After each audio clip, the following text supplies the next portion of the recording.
Alright, I am back with another one of my unsolicited hot takes for Advanced OU, and I really don't like that term, but it's accurate for what this is, so. Anyway, in the past, I have complained about the best sweeper in the tier in Dragon Dance Tyranitar.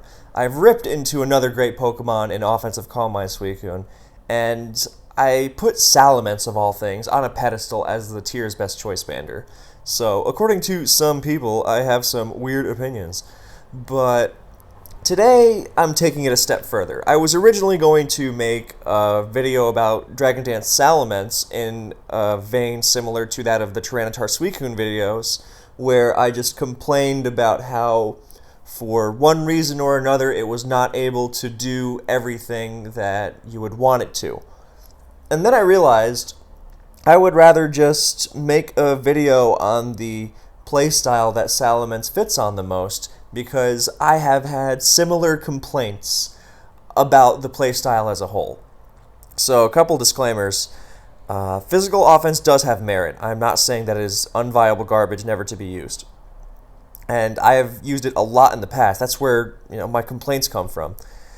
And a lot of other really great players succeed with it. So, in part, I am wondering how do they succeed with a playstyle that I find so flawed so consistently? So I'm putting the bat signal out there for those experienced with physical offense to offer their own takes. God, I hate that word. But yeah, another disclaimer, this is about Magneton physical offense, because while there are other ways of dealing with Skarmory, namely CB Metagross exploding, which I don't care for all the time because that means you don't have a Metagross anymore, and the beat down Skarm with mixed attackers style, and then using Claydol to remove its spikes, that's a relatively new thing. But I'm specifically targeting the Magneton physical offense style, which is as classic a style as there is in Advance. So it's been around for a long time, and I just wanted to voice my frustrations with it, and maybe come to some better understanding. So part of my issues with physical offense is its inability to cover so much of the relevant metagame. And now I realize I do have somewhat of a neurotic tendency to be kind of a control freak with my teams and try to cover everything. And I realize that there's always going to be some give and take in that department with offensive teams. But I do like other offensive teams, like mixed offense, although, that has its own set of issues, similar to many of the ones we're going to talk about in this video, and a special offense, because I find that they are able to cover the metagame better as a whole. So, with physical offense, then it's not able to match that level of security I like to have. I don't think Advance is a generation where you need to take such great risks in the team builder, and for not much of a huge advantage, in my opinion. But that said, physical offense does have some great assets going for it. That was badly phrased, but hopefully you get my point. Anyway, so I think those are all my disclaimers. Not objective fact. Other great players succeed with it. I just have, it's partially me, but I have done the research. I've played with a lot of physical offense over the years, so this is about as well-informed a complaint as you can ask for, I think. So let's throw on the music with an awesome, awesome Mirror B remix. So, here we go. Yeah, so we're starting with Magneton, Snorlax, and Metagross, because that is the backbone of pretty much every Magneton offense team. Mag is obvious. The set can be Salic Berry, Leftovers, Magnet, which should be on these items. It doesn't really make much of a difference, but part of my issues with physical offense is its inability to handle much of the metagame. I'm not talking inability to handle something semi-obscure like, I don't know, Kingdra. A lot of great teams get messed up by Kingdra pretty easily. But I'm more referring to stuff like its hidden power choice already. Grass versus fire is pretty bad because, Fortress doesn't seem to be as much of a threat as Skarmory in terms of walling because it doesn't have Whirlwind, but when you have Magneton, generally you're not going to be wasting coverage slot on something else like Metagross or Tyranitar on a fire move. And so Fori can actually get annoying, especially if it has Earthquake. It's going to lay spikes and EQ and possibly Boom. It's just going to be a pain. But Physical Offense's #1 non-Skarmory enemy is, Swampert. So you want HP Grass for that. So you already have, it's kind of a pain to begin with. So, but, that's minor in the grand scheme of things, I suppose. So then, nowadays, you mostly have T-Wave just to prevent setup from D-Deers. Even if T-Tar is Lum, then you only give it 1, so at least there's that. And the last can be Sub, or Protect, or Toxic, or whatever. It doesn't really matter. And spreads, you can live your HP Ground Skarmory, you can, generally go max special attack and hit a speed benchmark. Really not important. That's not what this video is about. Next up, Snorlax is pretty much an automatic addition, because otherwise you will get messed up by special attackers really badly. I mean, Tyranitar is okay if you have Tyranitar. Against physical Tyranitar, that is okay against Jirachi, and sometimes Celebi if you have HP Bug. But against stuff like Zapdos and Waters, then yeah, yikes, you need Snorlax. Not that it's a bad thing to be forced into using. Snorlax is great if Skarmory's out of the picture, and Tyranitar and Gengar, but we'll get there. So yeah, you pretty much automatically add Snorlax because it has a huge self-destruct, and it lives pretty much anything, so it'll check most things pretty well. So there's Lax, and then the other moves can be, anything from Shadow Ball, Earthquake, Body Slam, or Return, Curse. If you have a Pursuit Tyranitar, like a Houndoom, then you can run no Shadow Ball, and you can run cool stuff like Counter and Curse, Earthquake, Body Slam, which I love, personally. But yeah, that's not really important. We're talking about Physical Offense as a whole, and we're going to be discussing the specifics of how Physical Offense can attempt to deal with its issues. So moveset tweaks are obviously a part of that, but I find that the issues tend to be pretty pervasive despite the tweaks. So anyway, moving on. Now, quick disclaimer about Metagross. It is usually an automatic addition. We're going to talk about UD's Steelix Gyarados team, which I made a video on, and it's a great Physical Offense team, one of the better ones.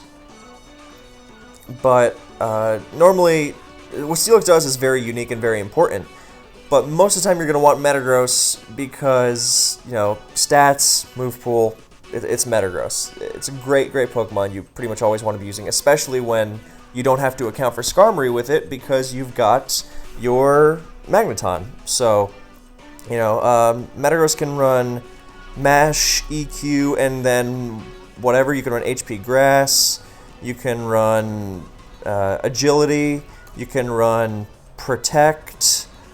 No, all these with leftovers are Lumberry for Agility. You can run Endure if you're running the awesome Salix set. So there's that. Some players like to run Pursuit. So Psychic, Pursuit, HP Grass is a pretty great set. So that's for chipping Gengar. Another big issue. So those are the Metagross sets. You don't run Choice Band alongside Magneton because, what do you really need Choice Band's power for besides Skarmory? And if Skarmory's already getting mowed down, then, you're generally going to want to explode on the waters. I would not rely on CB mashing your way through them. Because offense, teams like this want to do as much damage in as short an amount of time as they can. So, you want flexibility. You don't want to be getting trapped by Magneton, so don't run Choice Band. Alright, so those are the staples, pretty much, and now we've got our other guys. Obviously, Tyranitar is a candidate because Dragon Dance is a great sweeper, and Pursuit is important for Gengar. So, before we get to... Gengar is an issue, but before we get to that, we'll go over the staples. So, T-Tar is an option, Salamence is an option, Choice Band or DD, both great choices, and you're going to want a semi-decent... You don't want to be relying entirely on Metagross for your Tyranitar defense. So Swampert is generally the go-to. It can run a standard tank set. It can go on the offensive with Endeavor, Salix, since you have some physical leeway between meta and Salamance's Intimidate. So, but you still want Swampert there to take the hits. So, another option is Gyarados, who can add a second layer of Intimidate, which makes things really easy to check with Metagross, although I would recommend going with a more defensive set if you do that. Protect, not like Impish Max, but you need longevity on it, because it is the only rock resist. Magneton doesn't really count. I mean, Magneton can be great outside of trapping Skarm, don't get me wrong, because it can switch into Arrow and resist 3 of its 4 moves, and if it Earthquakes, then Salamence gets a free switch in. So, there's that. So there's Gyara, and then there's other options. You can run Houndoom over T-Tar if you want to smack Gengar harder and be immune to Will-O-Wisp, which helps against Moltres. You can run Early Bird if you're afraid of Hypnogar, but yeah. But this is a little more niche, because Houndoom is not as all-around great as Tyranitar. You can run Heracross with a devastating Salac Berry set, which cleans really hard late game. Sometimes you'll run Rain Dance on your Magneton, or Sunny Day, or whatever it is, if you run HP Fire especially, because it weakens water moves, which makes clearing weather for Snorlax is also nice. So Mega Horn and Rock Slide reversal is generally gimmicky, so it's a really dangerous Pokemon. And yeah, it's a great cleaner. And you can run Zapdos too. Now Zapdos Magneton may seem counterintuitive, but Zapdos helps a lot against Swampert and Suicune in particular, and it provides momentum with Baton Pass. So it baits in Blissey, and boom, your Snorlax or Metagross are in to wreak havoc. So generally a mix of those guys. I probably wouldn't run Zapdos and Heracross. You'd run Swampert or Tyranitar or something here. Probably, maybe Gyarados, probably Swampert. But yeah, the point is that there's always going to be some element of trade-off, but you know, that's Pokemon for you, right? So now you have some other options, but these are the most standard. I mean, sometimes you can throw on P2, but I don't really like that, because P2 and Lax, and you know, already having trouble switching into stuff. So some players like Suicune, and you know, that works nicely too. Like this team was used by McMegan for a long time. This was a Salakpert, so, and this was an offensive Suicune. You know, it works. So this style is still popular sometimes. You can throw in Heracross.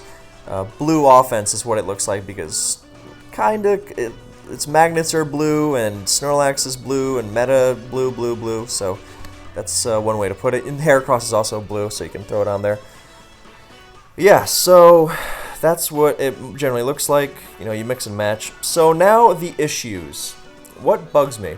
Well, I find that these collections of Pokemon, I'll delete these just to not get in the way, have trouble against a lot. Now, I'm not saying, you know, Aerodactyl or anything is too much of a problem.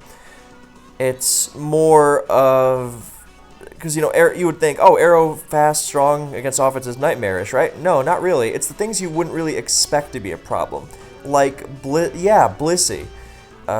Here's why, because here's a standard physical offense team. You know, this is a Pursuit Tar, and this is whatever physical Metagross you like, and Swampert, you know, Endeavor, whatever, and then you clean up with DD Ments, right?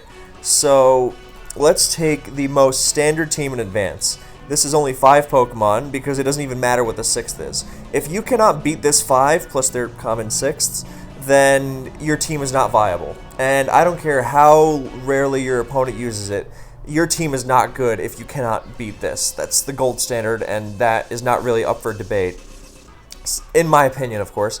But, you know, why would you not be able to beat this team? Not be able to even play for much? So let's look at the problems here, and this is going to be pervasive throughout pretty much every iteration of physical offense. With just these 5 Pokemon, then, so, you know, this Untitled 336 versus Untitled 337. I know it's not very clear, sorry. Yeah, okay, that should be a little better. So, apologies for the... Let me zoom in a little, see if I can do that.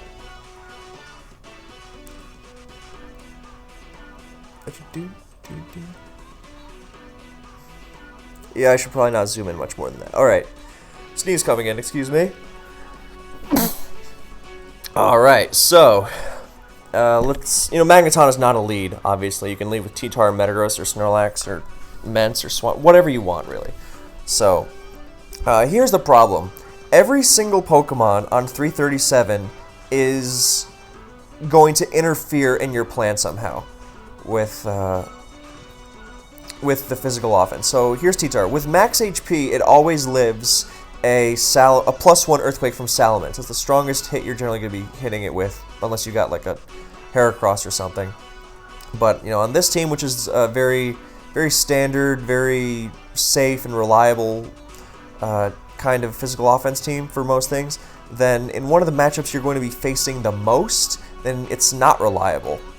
So T-Tar's a pain because Sand wears down Snorlax, and it switches into Snorlax pretty well, and you don't switch into it too great. So, and it checks Salamence, which is your whole endgame thing. So Skarmory's a problem because it gets down a spike, and one spike in Sand kills Snorlax. It's just, it's horrible. You get put on such a timer, get pressured to boom, which leads to a not great boom in a lot of cases. When you boom on T-Tar, God forbid, Gengar. Swampert is obviously a huge roadblock in the way of physical sweepers. Oh, my dimensions are not great. That's better. And, of course, Gengar with its Will-O-Wisp is devastating, which is pretty much the entire reason there's Pursuit Tar. I mean, Moltres doesn't help either, but that's the main reason. So, and that's just 5 Pokemon. And I didn't even mention Blissey, who even if you manage to get Swampert out of the way, suddenly Blissey stands in the way of DD Mence, because HP Flying doesn't come close to KOing it, and you would have to run DD Brick Break Mence, which is a good set, but then you don't have Earthquake, so you gotta rely on getting Metagross out of the way another way. Now, again, trade-offs, and I do think that this is actually pretty viable, because you have Snorlax, which baits in Metagross and can Earthquake it, especially with Curse Earthquake, and Magneton can pick it off, and it switches into T-Tar, so you can chip it pretty easily. So I don't think running DD Brick Break Mence is a huge example of something, unrealistic, or I don't think it's an adaptation that requires too much, but it shows the kind of thing that you gotta pick and choose. And what this doesn't keep in mind, you gotta have Rock Slide. You can't run EQ Brick Break, because then you're walled by Arrow, and at that point just run Gyarados. You're walled by Arrow and Zapdos, so, God. So, yeah, you run... So I'll get my DD Mence thing out of the way now. So, the other thing about Brick Break is that, Metagross tends to switch into Snorlax, so you can pick it off with Magneton, fine. But late game, when you're facing a Super Rachi, and you probably win if you have Earthquake, and then you have Brick Break, and you just don't, so that's a pretty nasty example of a trade-off. It's big ones, whatever you're trading for, it's not like you're sacrificing your ability to handle kind of whatever Pokemon so you can handle a big one. No, you're constantly giving up the ability to handle one big Pokemon in order to handle another. So it's frustrating. So here's another problem with Mence. It already kind of struggles with power because of the low base power of its stab. And if you want to survive an Ice Beam, you gotta drop the speed down to 270. Honestly, maybe even 264. Although you probably want to handle Heracross some way if you go down there. You need a ton of Spit F, and then you have to take out of attack to do it. So that sucks. In its defense, then Brick Break also kills max HP T-Tar at +1. So that is nice. It does help against this kind of team. But, then the trade-off is something as big as Jirachi and potentially Metagross. But, that's a... excuse me. So many thoughts that are just spilling out. That's a relatively small example of a trade-off that you might need to make. But here's the problem. This team... Skarmory lays down a spike, but after I was doing a ton of testing, and even in the matchups where I have a modest Magneton, and I managed to get in Mag as Skarm comes in and get the roll so it doesn't get a spike down, even then, it was such a problem this team was such a problem to maneuver around. This is the Snorlax issue, in that Tyranitar and Gengar are just horrible things to not be able to deal with. Also, this was best case scenario, and it still struggled. So, even with that DD Brick Break Mence, you need to chip Blissey somehow. Now, this is not the worst thing in the world, but, because Brick Break does 99 max at +1 to max defense, 0 HP Blissey. So, modest, of course. And, of course, I haven't even mentioned that there's a 6th Pokemon on this team, and all those 6th, the common one, are nightmares. Moltres? Oh my god. So now this is the part where we go over all the Pokemon that individually trouble this style of team. And they're going to be troublesome whether you have Gyarados or Heracross. And Gyarados does admittedly do a lot in that it helps switch into something like Swampert, but you have to run Rest to not be permanently crippled by them. So you have to, and that's why UD's team is so good, because it's able to survive and switch around so nicely.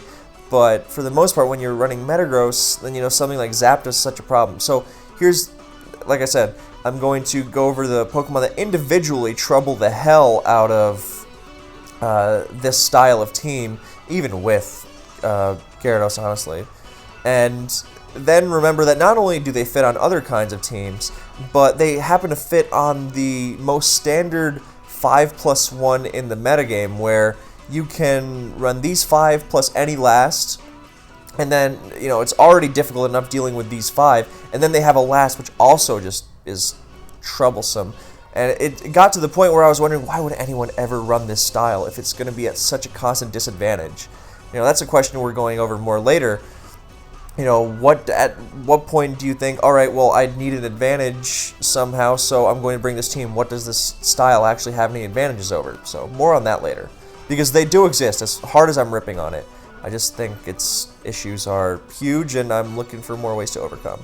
So, obviously you can handle Moltres a little better with Flash Fire, Houndoom, and lefties, but, something like Fire Blast, Crunch, Pursuit.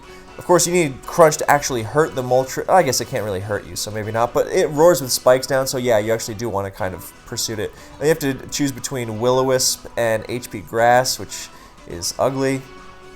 And not having Sand is nice for Lax, but it's also not nice because now you can't wear down Suicune, and Suicune is a big thing in the way of Mence, and it's not so good with Endeavor Pert, so you're gaining something but losing other things. And I understand that every team has trade-offs, but these trade-offs are major. So it's just like, it really is picking your poison, where in both cases the poison is equally lethal. You just have to hope you don't run into the one you're not prepared for. Whereas with the kind of offensive teams I prefer, then the trade-offs are of the more manageable variety, I find, because of the greater flexibility of the Pokemon that tend to be on them. So let's look at those Pokemon that are individually troublesome. Dugtrio, oh my god. Dugtrio against physical offense is death. Because even if this is T-Tar, then, you got Magneton and Meta and T-Tar or Houndoom or whatever, and it's just going to come in and get kills over and over and over. So, it's pretty ugly. Obviously, Heracross without a sub, or Salic. Now, that one's a little tougher to swing, but when it's trapping half your team, at least, pretty much. I mean, even just trapping the 2, Magneton, fine, but, you get Scar. Hopefully you don't get Dugged before you mag the Scar. That rarely happens, but you still gotta be careful. And you gotta, and if they don't have a Dugtrio, if they don't have a Scarm and they have a Dug, it's pretty much, it's not even, you're not playing 5-5, it's pretty much 5-6. Because Magneton does have good qualities against some teams, but, if they can just switch in Dugtrio for free, and you can't punish it after. The biggest punish you have is going to be DD Salamence. Also feasibly Heracross or Gyarados, but DD Salamence is the most common one.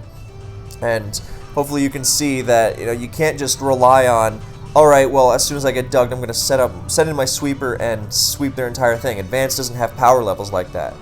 Incidentally, that is one of Salamence's strengths, but we'll go more over that later, the Dugtrio punish. But, the Dugtrio punish does not work for all teams equally. Some teams are not as well prepared for Mence as, let's say, this team, where literally everything drives it crazy. So, Dugtrio is a friggin' huge one. Oh, you can also, I forgot to mention, you can run Celebi and SD Pass on these kinds of teams. Celebi does have some nice utility, especially if you run the newer SD Leech set for longevity. And it can pass a boost to Agility or Salagross or DD Mets, and it's nasty, but it also has its own issues, like picking its moveset, and picking moveset, this is, what am I forgetting here? I think there's a Zapdos somewhere. Star has a great SD Pass team that's been used a lot, but he has a Zapdos too, and I think he might not have Snorlax, which is, fair enough, but then you don't have, then you're giving up on a boom. You're always giving up on something, and this something is big. I can't hammer that home enough. So, Celebi, when you add Celebi, then, another Dug week, and you can EV Celebi for it all you like, but it's just always going to be an issue, especially with just one layer of spikes in sand. It's a humongous pain in the ass. Not to mention that most of these Pokemon are grounded, so Dugtrio does other things, like it outspeeds and traps Endeavor Swampert even at +1. Offensive Suicune is inevitably going to encounter some chip if it's lucky enough to not run into a Blissey, and then it just gets picked off at 40% or whatever. So it is a major problem. So Dug is a big one. Another one, Gengar, obviously is naturally a giant pain, especially with Spadef for Pursuit Tar, and then it's more manageable nowadays, but it's still a huge pain. Jirachi can be irritating, special attackers, but that's not the big one. Jolt Spikes. Though, if its biggest issues were Jirachi and Jolteon Spikes, then those would be pretty minor complaints compared to what I'm talking about. Because I think something like Dugtrio being so debilitating is a lot worse. Because Jirachi and Jolteon are annoying but can be played around, whereas Dugtrio and the other things I would put on the threat level of Dugtrio are not nearly as easy to mess around, to maneuver around. Now, I realize that goes literally for Dugtrio because of Arena Trap, but it's similarly difficult for other Pokemon, like Moltres.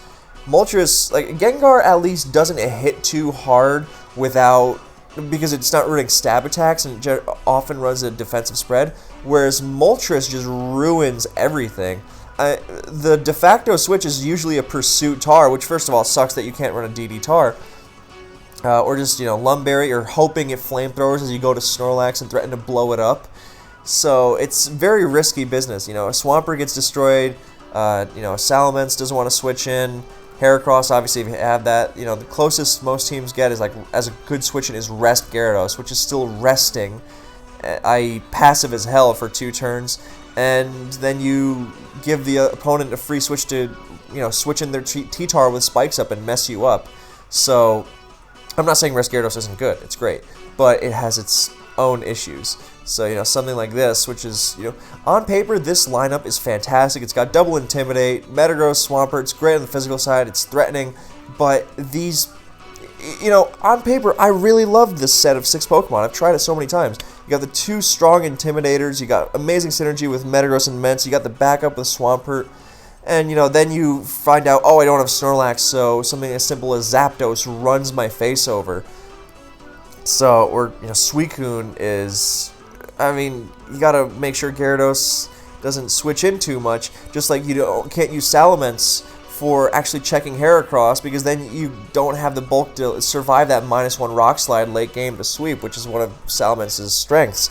So you gotta hold it back, and, things are playing around opposing threats is even tighter. So back to the original point, that Moltres is a humongous pain in the ass.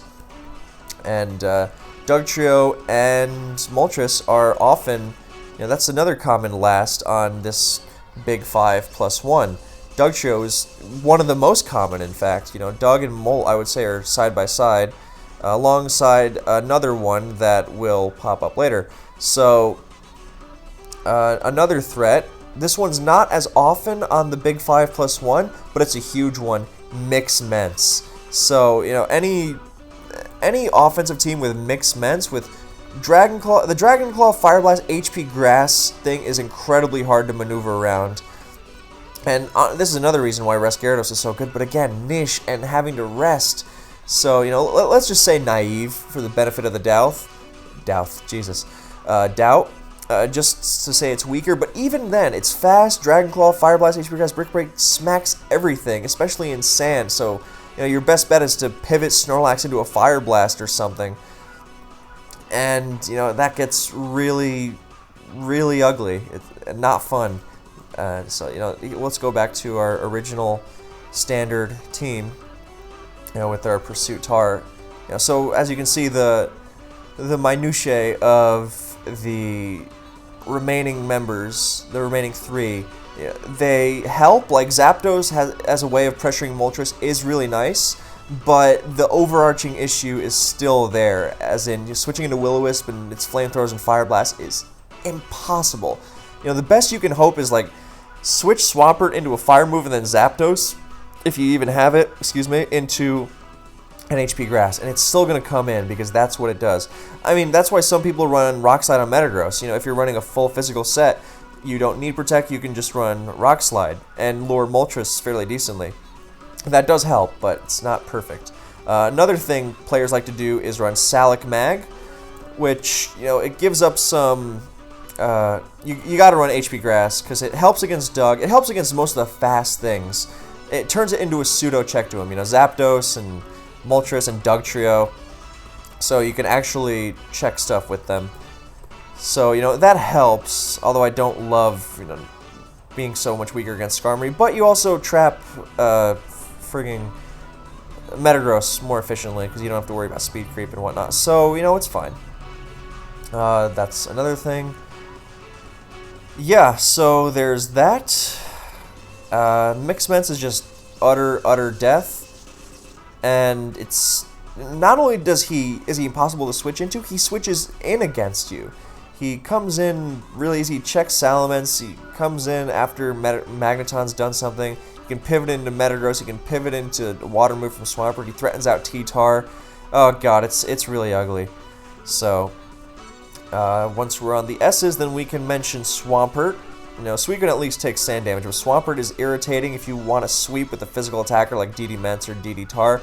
Another reason Gyarados is good, I mean, this is turning into the Gyarados Appreciation Hour, because Gyarados switches into these threats, some of them at least, and, actually poses a decent sweeping threat that's not held back by Swampert or most Blissey. Some Blissey run T-Bolt, and that's really the final nail in the coffin, but most of them don't, so you can feasibly mess them up with that. So you can let's just throw in Gyarados just for the sake of that. Although now you're giving up coverage against. I mean, you can chip Zapdos with Metagross and then run Double Edge Gyara, which will crush it. Which +1. Once Zapdos has eaten a Meteor Mash or especially a Rock Slide. But now you're giving up on Taunt or Sub, so you're not shielding yourself from status or potentially an explosion. And you're still completely walled by Arrow. And if you give up HP Flying for HP Rock, then you beat Arrow. And you beat Jolteon, that's another thing you don't beat with HP Flying. But then you don't have Stab, so you're not even beating Celebi, which you're supposed to mow down. And that's why Salamence is preferred. It's much... that's another reason why UD's team is so great. I keep going back to it because it covers so many bases. In that it has Gyarados and Salamence for whatever sweeping threat. It doesn't have to say, all right, well, I hope I don't have to switch into these threats, but at least I'll be better against offensive teams because I have DD Ments. Because it can also switch into those threats, and it can with Gyarados while still threatening those offensive teams. So major props to UD for making it work, but we'll get to that. So Swampert is also a major pain to switch into, which is why this T-Tar, in addition to Crunch, usually has HP Grass and Ice Beam for Zapdos and Salamence. So, but then you want speed because you want bulk, but you also want speed because you don't want to get just mowed down by offensive Swampert. So, and you do want Salamence because you're struggling against offense as it is, with most of the team being so slow. So you want the superior anti-fast poke option. So, yeah, Swampert and Zapdos is another humongous threat. You're thinking, oh, Snorlax. No, Snorlax. Snorlax and Magneton with Sand. Well, Magneton doesn't get affected by Sand, but it's just a paltry switch into Thunderbolt. Another reason why Salic Berry at least helps with that, because it lets you threaten it out one more time. So, as opposed to switching in once and then being 2-hit KO'd from there and being useless. So, Snorlax in Sand gets 4-hit KO'd, maybe 3-hit KO'd, depending on your spread. EVing Snorlax is a pain, because you want it to be strong, you want it to be bulky on both sides, you want some speed creep in there, and Zapdos is really, really strong. So, now even just Zapdos, leftovers. Oh, and I'll mention T-Tar here as similar to Mixments, because Mixtar is similarly a pain to switch into.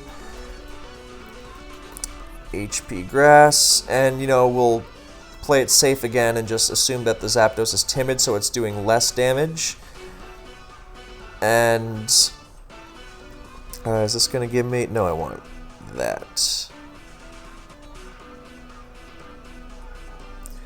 So, Lum or, God forbid, Salic. Let's just, assume best case scenario and give it Lum. Because Salic would just be disastrous. But yeah, so there's that, and now we'll just use this T-Bolt Zapdos that, it's got HP Grass, so Swampert can't check it, but you can't abuse that by getting a DD with Ments because it's going to T-Wave you. Shoutouts McMegan 2015. And yeah, and it's just a pain to switch into. Oh, look at what's this? The backbone of pretty much every mixed offense team. So it's not just the standard defensive team that these guys struggle against. It's one of the most standard offensive teams as well. I mean, you throw in your Swampert to really, Salic or mixed or whatever, usually mixed, to help against against DD Ments. So you can't throw that Hail Mary, not that you were ever setting up against any of these three to begin with. And Metagross, Snorlax. So where's your Ments setting up safely? Literally nowhere. Because this explodes, this self-destructs, this checks you really hard. So Ments is not doing anything. Gyarados is not much better at all. So it's just, and not to mention, not only are they walling you with a bunch of offensive Pokemon. I mean, part of the reason these Pokemon are so good is because they're great on offense and defense. But they're, walling you with uninvested offensive Pokemon, and I get that's how offense plays around things with typing and stuff like Intimidate and smart switching as opposed to hard countering. But, this is way too easy for an offensive team. They switch into you, and at least this team doesn't dish out a ton of immediate damage. I mean, it can still be a pain to switch into, especially with the spike down. So you gotta limit how often you have to switch, which is why HP Grass on like everything that can afford it, if you can help it. And then you have horrible Explosion versus Protect games with meta on Swampert if you can't threaten HP Grass, but you want Rock Slide because Moltres is a pain.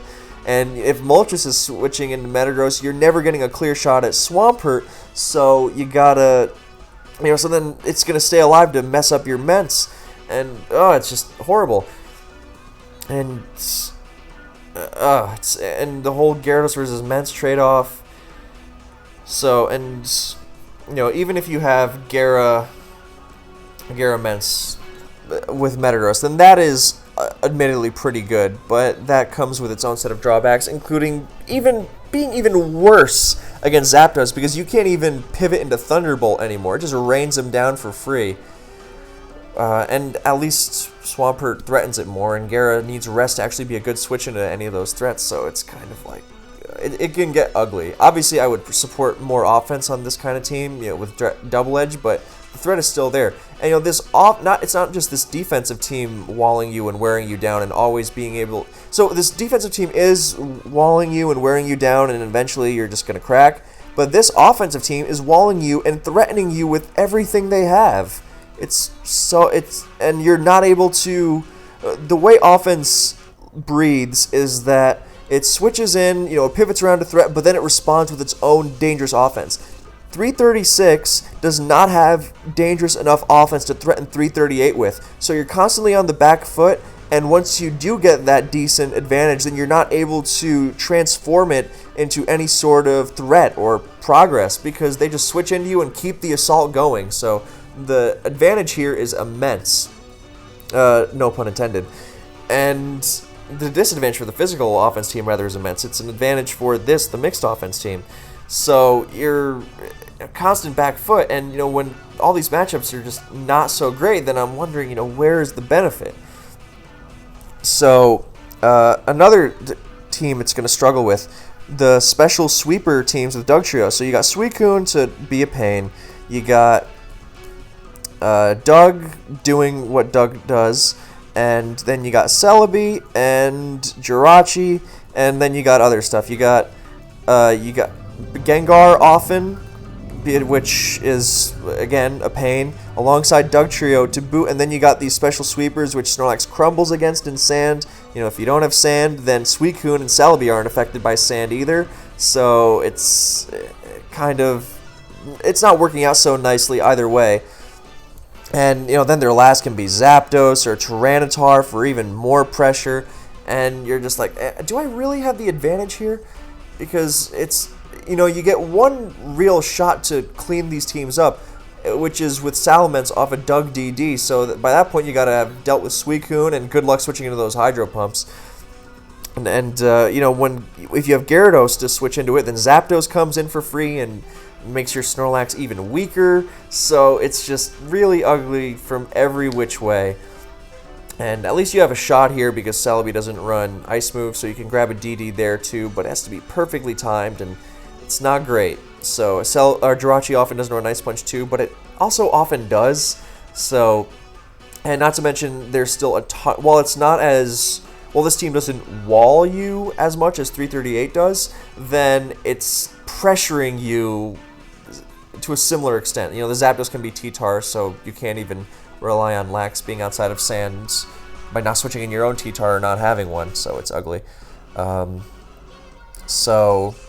Yeah, it's these are the basic kinds of teams. Special offense, mixed offense, physical offense is just, it's a mirror. So, and I haven't even mentioned possibly the worst Pokemon to face, and I saved the best for last in this sense, and that is Starmie. Starmie is also incredibly common on the 5+1. I think the most common these days are Doug, Moltres, Starmie. Obviously stuff like Zapdos and Arrow doesn't help, and it just, exacerbates the issue which this team has with 5 Pokemon. But Starmie is devastating because, fast, it outruns Endeavor Swampert at +1 speed. And it lives Mence, and it lives Gara, and it OHKOs the hell out of most of the team. And so pretty much what you gotta do, because Snorlax is getting worn down like hell. There's no way around that, so you can't stick around to check it too safely, especially because Snorlax, you gotta switch it into Blissey, and you gotta stay in against T-Tar if you ever want to get anything done, worn down by spikes, so Starmie's just going to destroy you. This is another reason for Salad Grow, so you don't need an agility to check Starmie. Same with Salic Metagross, or Magneton, sorry. Because it's just so fast, so strong, threatens so much damage. See, look, O-Code, worn down easily, threatened for a lot of damage. And, even if you have Swampert here, that's not exactly comforting. And same with Zapdos and Heracross and Suicune. Starmie just devastates these kinds of teams. So, with just Sand, too, it doesn't even need the spikes, although the spikes just makes it almost unfair. So, yeah, that is another huge issue. So, you can go over the different kinds of archetypes in Advance. I will pull up Vapicuno's thread real quick. But it just feels like, for the most part, then no matter what matchup you're running into, it's not going to be a happy one. I mean, God forbid you run into a Porygon 2. It's not a horrible matchup, but talk about unbreakable for Mence and Gyarados. And it's a good switch for Snorlax and Metagross, but it's not gonna be staying in on them, so you're gonna boom on something else, and it's gonna get ugly. So another sneeze coming. Excuse me. I'm allergic to how easily these things get countered. So again, this is just me pointing out the bad, but there is good, and we're getting there. So let me open my handy dandy resources channel in my Discord, this has been a plug for it. Where the hell? There it is. Okay, so now we're opening this thread. I will leave this in the description. So, we can go over other styles of team and, archetype analysis, and I very rarely feel like physical offense has a positive matchup against most of the styles in the metagame. So, yeah, these are the most bog standard versions, but remember how I said that even, changing Gyarados to Heracross isn't going to change much against much? That's, it's the same principle applies for the other teams. Just because this team might have something different isn't going to change the fact that inherently the Tar, Skarm, Bliss, physical wall, filler stuff is so naturally stacked against physical offense that it really makes me not like it. So, see, Skarm, Bliss, this is just utter death. So, Spike mixed offense, yuck. The special offense, more of a chance, but still not great. And I am probably a little too harsh, but I still don't think it's a very good matchup. It's what I like in a team is the ability to be flexible in various different matchups, and I don't feel like physical offense has that. I feel like it. I don't think it prays necessarily, but it's always got a way to win, but it always feels like it's on the back foot to do so. So against this kind of team, it's definitely doable, but also you gotta get all. This reminds me of the guide I'm working on, the competitive battling thing. It's all about getting value out of your Pokemon, and you really gotta be, maximizing every single turn against this. That's the thing with physical offense. Every single turn is humongous. If you're not getting something out of every single turn or every single switch interaction, then you are not getting anywhere, and you're just making it harder and harder for yourself very, very, very quickly. It's very high maintenance. So, Pursuit Tar, this is just like the TSS stuff.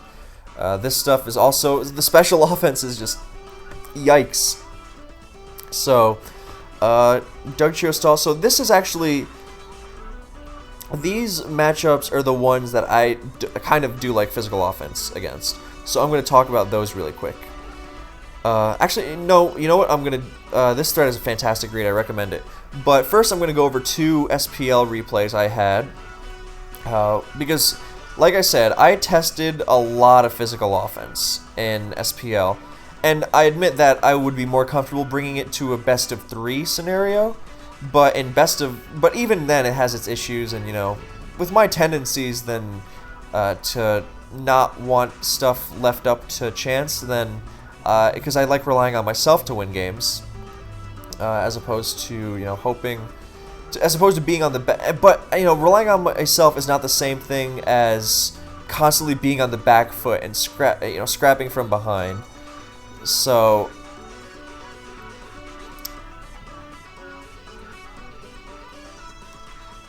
sorry, I'm just trying to get out so many things out of my head that I'm trying to organize them. Okay. So, yeah, I was testing a lot of physical offense, and I'll show what that team was, because I actually do like the final product. But, it took a lot of trial and mostly error to get there, because the original lineup I was testing was something like this. Because, it seemed nice and reliable, so for this will be the balanced style, and this will be like the Magdoll stuff. So, I was seriously considering physical offense for two matchup. I think more, but these are the 2 I remember. And I remember them specifically because looking at the matchup I wound up having in both of them, then I was like, I'm so glad I didn't bring physical offense. That would have been nightmare. That would have been, even if I outplayed pretty much the entire game, the deck would have been so stacked against me that it would have been nearly impossible to bring back because my opponents are good players. So the first one is against Passy G. And we're not analyzing the battle or anything because I brought a completely different team than physical offense. So let's just make the screen look pretty enough. Yeah, okay, good enough. So, so there he's got a Skarm right away. There's Skarm, Swampert, Blissey. So, that big 5 I was mentioning, I'm already thinking about that. Gengar, of course. So there's that, and there's a Jirachi. So it's a super Rachi. And like I said, physical offense really doesn't like special attackers. Snorlax just gets worn down so fast. So, and special attackers with spikes down, you know, the Starmie principle? Yeah, just imagine the Starmie, but instead of Starmie, it's Jirachi, which doesn't get affected by sand, and it's bulky, so it can actually take a hit. I mean, Starmie isn't bulky, but it can still take a +1 hit from Mence and Gara. So, and Jirachi actually has, you know, more useful resistances, like to normal and flying and rock, so it can switch into choice banded attacks, and you know, it can shrug off an earthquake, a super effective earthquake. So, you know, and then the last, you know, we're gonna skip ahead because yada yada yada. You know what the last ends up being? Frigging Dugtrio, making it even harder to, you know, come back against this with a physical offense team. You know, my best option would have been to, you know, sub-Salic Heracross, which would have been nice, but I gotta get the Gengar out of the way, I gotta force Doug to EQ, and then I gotta hit a bunch of Mega Horns. I know, you know, once you factor accuracy into it, things get even harder, but that's the whole point, that this stuff is, you know, always some semblance of too unreliable for my taste. I mean, look, I respect people who make this work, because, you know, different players have different strengths and different preferences. And, you know, I prefer having the options to control the game much more. But, you know, that's the style that makes the most sense to me. There's no point, and I'm sorry to, you know, I don't want to make an example out of Passy or anything. This was more to show off, look at how bad that team was, or how good that team was against physical offense, just naturally, without even trying. That wasn't even the goal, to counter team physical offense. It's just a good, strong team with a ton of great synergy, and it's good against pretty much the entire metagame, and, you know, physical offense just stands no chance from the get-go. I mean, against other teams, then it's, you know, it can go either way. It's a tough matchup, or not a tough matchup, but you know, it's fairly even. Where physical offense is just constantly climbing backwards, or climbing up a very steep hill. So, you know, to me, I don't want to be on the back foot against, you know, common styles in the metagame. That just makes no sense, to willfully put myself at a disadvantage. Now, there are advantages to physical offense, but I feel like with the amount of styles, again, that you can consult this thread for, with the amount of styles it's disadvantaged against, you know, why would I play matchup fishing, friggin', you know, hope I have a decent matchup here, when I could just bring something that's more neutral matchup against the metagame, so that I can actually outplay whatever I face, instead of, you know, constantly fighting for my life. So the second replay is against Markop, and this one I was also considering physical offense, especially because I knew he liked, you know, junky offensive pokes sometimes, but he ends up bringing T-Tar, Skarm, Moltres. I mean, Jesus Christ. So, you know, as if the big five wasn't bad enough. And then he's got the Blissey, of course, which, you know, the most infuriating Salamence check there is. And, you know, he's, of course, going to have that rock-type physical attacker, or a physical check. And it winds up being a... not that, but yeah, Moltres is a complete nightmare. And it ends up being a Flygon, so it's not Swampert, but physical defense Flygon is still really bulky, so it can check, it Toxic Protects on DD Mence pretty nicely, and it's an offensive threat in its own right, even without investment, just because it's so fast. So, and it's got a strong stab EQ, so... And then the last Pokemon is this is a team Linear used to use. It's a frigging Zapdos. So, and afterwards, you know, I was talking with my teammates, and ABR was like, dude, imagine if you brought a physical offense team against that. I mean, and that's not, again, this team that Markov brought, the Linear team, its goal is not, I'm going to counter team the hell out of physical offense, but it's just a good, solid overall team. But it's so comically advantaged against physical offense. It's just like, Jesus Christ, you know, he's not even trying, and he's naturally set to dominate whatever physical offense is, because physical offense is troubled by so many, you know, dangerous Pokemon that happen to fit together and are used all the time. You know, it's not like a Heracross weakness where at least you can say, well, Heracross doesn't get used that often. So, yeah, there was that. So, now that I've ripped on physical offense enough, those were just 2 examples. Also, incidentally, I swear, I was also considering bringing my own Moltres Zapdos Spikes team to this. You know, just an interesting tidbit. That would have been, kind of wish I did, because I'd never seen that before. Molt Zap on Molt Zap. But whatever. Anyway, so now that we've ripped on it enough, so there are advantages. Of course there are. So I like I like physical offense a lot against balanced teams that don't have spikes, because now I realize what it sounds like. You might think, well, what about those instances where you manage to prevent Scar from getting the spike down on this team? Not this team. On this team, you know, what about then? Well, those teams, in the way that they, how do I phrase this? In the way that they revolve around abusing spikes, and they naturally tend to have a cast a Pokemon that naturally pressures more. So, you know, they don't tend to throw on Starmie onto these balance teams. They take a slower approach. So, they run a lot of Milotic, Celebi, you know, maybe Metagross, Claydol, Metagross, and then you throw in your T-Tar or whatever. And I mean, you're not walling these guys all day, but you know, you have plenty of time to execute your thing, and they don't have so much overlapping defense because they're just built differently.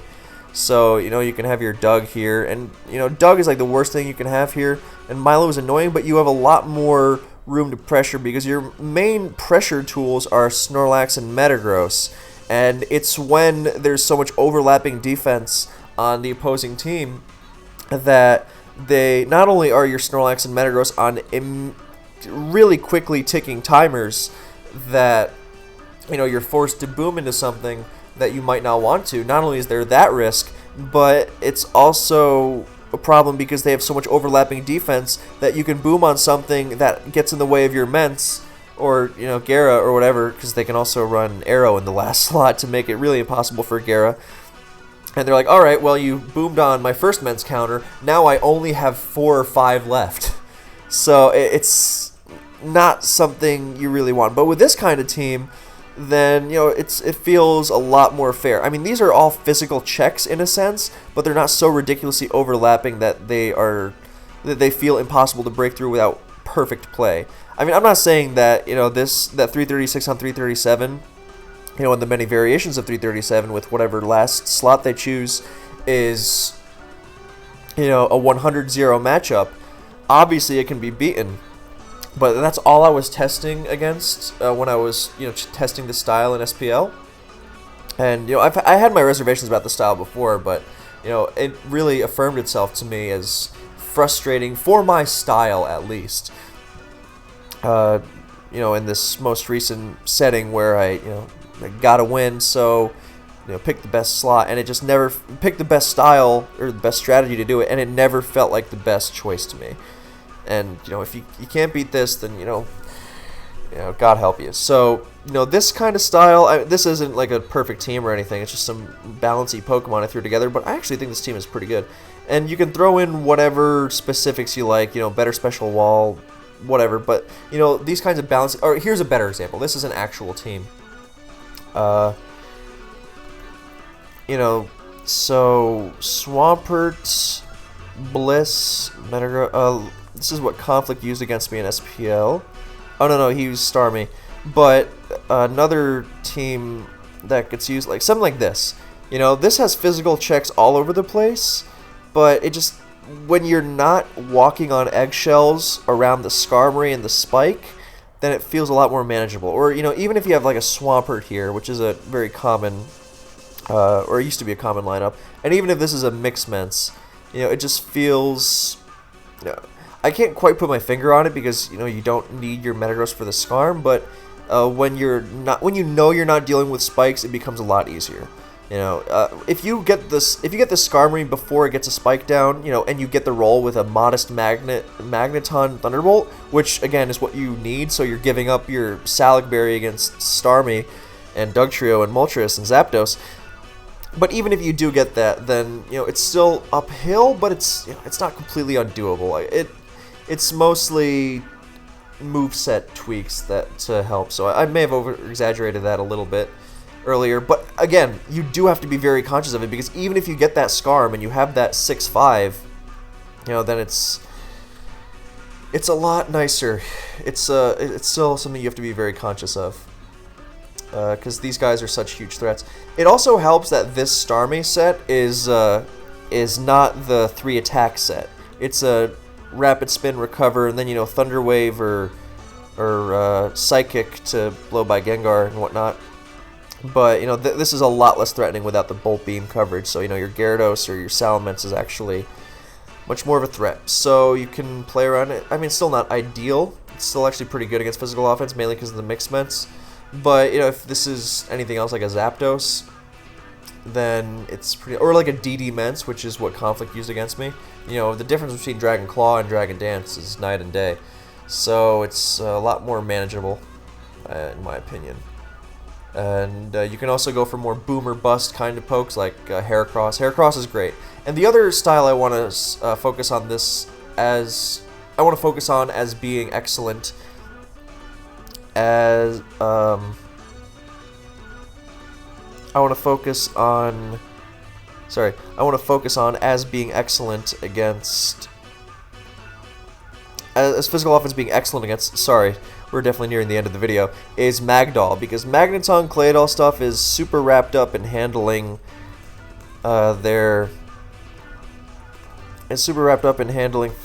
spike stuff, so you often get a lineup that looks like this, and you can throw in your, you know, you can make this Blissey and throw in a last T-Tar or a weather-changing Zapdos or whatever, but I find that this is, like, even more so than this is the kind of team that doesn't do initial damage to the point where you have all the time in the universe, and I feel like this does the job better than physical or mixed offense, because mixed offense very rarely lacks the setup sweeper, because in order to really be an effective setup sweeper, then you want the team to be dedicated to removing the setup sweeper's common obstacles, whereas with mixed offense, it's more a hit immediately kind of style. So you don't want to just randomly throw a DD Ments in there to try and patch up the Dugtrio weakness, because the team might not necessarily have all the tools to successfully remove all the roadblocks to a DD Ments sweep. But with mixed Ments, then you just switch in, hit stuff super effectively, and you're dangerous. So you know, mixed offense is similarly good against this kind of stuff, even though Dugtrio is a pain. But the setup aspect of the physical offense team is what makes it worthwhile, especially with Heracross. If you manage to get a Heracross, a sub-Salac Heracross against this kind of team, it is game over. And I think not enough people try that out. Heracross is really high maintenance, but I think he's the kind of risk that makes it worth it on occasion. And of course, DD Ments has its upsides too. Finally, I have one more style that I think this kind of team is good against that I kind of forgot. So there's some special offense stuff that likes to clean up with Starmie, and it's just constant, you know, special offense pressure, and you got your Starmie, your Gengar, your last can be, you know, Metagross or whatever. This is a good team, by the way. And once Dugtrio DD's here, then Salamence cleans house. So it's the kind of team where you really, this team shines when Salamence manages to, this team shines when number one, Snorlax and Metagross have enough time to breathe and actually pressure the opponent. That's what you see against 341 and 342, especially if you have Pursuit Tar, so you can run this Snorlax set, which is really, really strong, because Curse EQ is good. So you run attack and defense, so you take physical hits after Curse. And Body Slam or Return are both really great. I know Passy loves Return, and it's really powerful. It's a super noticeable boost, so you can do that. So physical offense shines when you have Snorlax and Metagross have room to breathe against balancy teams that don't do a lot of damage, or when you manage to get this. I gotta stress, magging an unrevealed Skarm before it gets spikes down, that's insanely hard. So, and you gotta run Modest Magnet to do it, so that's why you gotta, and even then, it's not obviously it's a great thing to have, but you can't rely on it, and it's not even the end-all be-all, so you have to be good even with Skarm getting that spike down. So that's, anyway, back to the point, that's it. Physical offense shines when Snorlax or Metagross are able to breathe and pressure the opponent without being rushed into a boom, and when the opposing team does not have so much overlapping defense that their booms are inconsequential because they just pull out their next of many counters to your finishers. So, and that translates into B, with Mence being the best cleaner because it's faster than the entire tier after a dance, unlike Gyarados and T-Tar, and it has an attack boost, unlike Agiligros, which you can also do. Then you are able to seriously punish frail Dugtrio offense teams, more so than others. And I mean, even if this is a Swampert, then you are reasonably able to get to it somehow. Well, kinda, because Zapdos can get in the way of Metagross, but that's another reason to run Rock Slide Metagross. At the end, I will offer some ideas on how to better tech, I hate that word, but better equip your team to handle their common threats. So, yeah, so now before we get to that, then I want to share some examples, 2 examples really, of physical offense that I think work. So the first one revolves around Heracross, because Heracross, now earlier I said, sorry, so many thoughts. Earlier I said that Advanced generally does not have the power to, just set up and reverse sweep at a moment's notice, at the drop of a hat, in order to compensate for any defensive shortcomings. You can't say, well, my team is weak to X, but I can just set up Y and sweep their whole team. That generally doesn't work. Heracross is the exception to this rule. Now, it doesn't have such defensive utility, and you gotta support it a little more because you don't want to get into a situation where you sub down a Salk and you're going to rip their whole team apart, and then they just protect with Swampert a couple times and you die to sand. You can't always get the Sunny Day off, and that's why it's sometimes frustrating, because these teams do not... Excuse me, so many hiccups.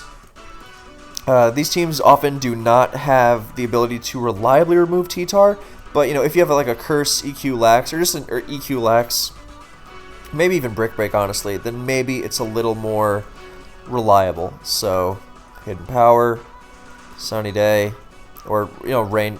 Yeah, to weaken water moves, I guess. Or the other, who cares, doesn't matter. Depends on your hidden power. Heracross, on one hand, Heracross exacerbates all the weaknesses of physical offense. Moltres, Salamence, Gengar, Dugtrio, Starmie, Zapdos, doesn't really help against those by checking.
1-2, 1-2. All right. I don't know how much of that just got cut off because my mic was being awful. So yeah, we're gonna do that. And yeah, so Heracross is worth all the weaknesses. So sorry about however much just got left off. So I'll just hope it was recent. Anyway, and the final thing I really like is Claydol. I like Claydol on this kind of team, so I took this original team and I put Claydol on it because it does a ton of things. Removing spikes, first of all, offensive Claydol is generally awesome, and you can run Pursuit Tar. Well, a couple options. You can run Psychic and, just Jolly or Adamant max speed. Both are fine. Adamant good, Jolly good. I like Adamant more because it is more threatening. But yeah, you can run something like this, and not only you remove a Pokemon O-Code by HP Grass and gain a Pokemon 3 KO'd by HP Grass, and you add another explosion to the team, and you make things more easy for Snorlax and Metagross by removing spikes, thus letting them breathe, thus letting them be more threatening. And yeah, that's pretty much a simplified version of it. So I like Claydol here, and you can run. I like either Pursuit Metagross and DD Tar, or Pursuit Pursuit Tar and a regular Gross, like Rock Slide, to help out with Moltres or just Salic because it's so threatening. So yeah, Pursuit Tar switches into Moltres and stuff more easily, so I generally prefer that, but sometimes it can be worth it to DD your way through stuff, and if you get Revenge by Doug, then you get another DDer in there, so you have more DD pressure, so it's more about setup sweeping potential than just placing all your hopes on Ments. Both can work. I like those. Alright, so some final thoughts, some final ideas for things I like to hopefully fix this. Metagross sets. We'll get to UD's team finally in a second, and Endure. So Endure Salic is great, Rock Slide is great, Agility is great. You can go for just constant never-ending speed boosting if you want to outrun the threats. DD here, DD here, DD here. You can run that, and then you run. I mean, you're still going to be hating Moltres, but at least you've got constant pressure at every corner. And Salic Mag. You got the obligatory Snorlax because you need it. So that's the only slow thing. So this would also work. So there's that. Pursuit Metagross is great. And Rescara. And we'll look at UD's team. And he has Steelix over Metagross. And I don't want to just quote the entire video because you can just watch that instead. But what you can do is run Metagross, and that turns Zapdos from a major threat into an opportunity for more pressure. So that's what really helps, and that combination, in addition to the Resgyarados, helps the team thwart many of Physical Offense's most common issues. So there's that, and of course he loses a Pokemon that can take a hit from Starmie, because what Metagross does, it often is, last thing between Starmie and, getting swept, because it can take a Hydro Pump pretty well. Can't take two, but it can take one really well. Whereas Steelix just drops, so you got to be way more careful, especially with the addition of Gyarados over Swampert, another Pokemon, because Gyarados is also, dumped by it. I mean, he's got Spadef Gyarados, so he can live a T-Bolt plus Sand, but he's got to set up to do it. It's the switching around Starmie that's hard. He can't set up in front of it. So Max HP T-Tar helps a lot, of course, but if it's on a team with Will-O-Wisp Gengar, it's going to get worn down. It's going to be in range super easily. So that said, UD's team is another great example of physical offense. So I've been yammering for a while, and I might even have to redo this because I don't know how much I lost because of my stupid goddamn mic. So yeah, so thank you guys for watching. I hope this was informative. And yeah, so let me know how you liked it. I might do more stuff like this in the future. But for now, I will catch you next time.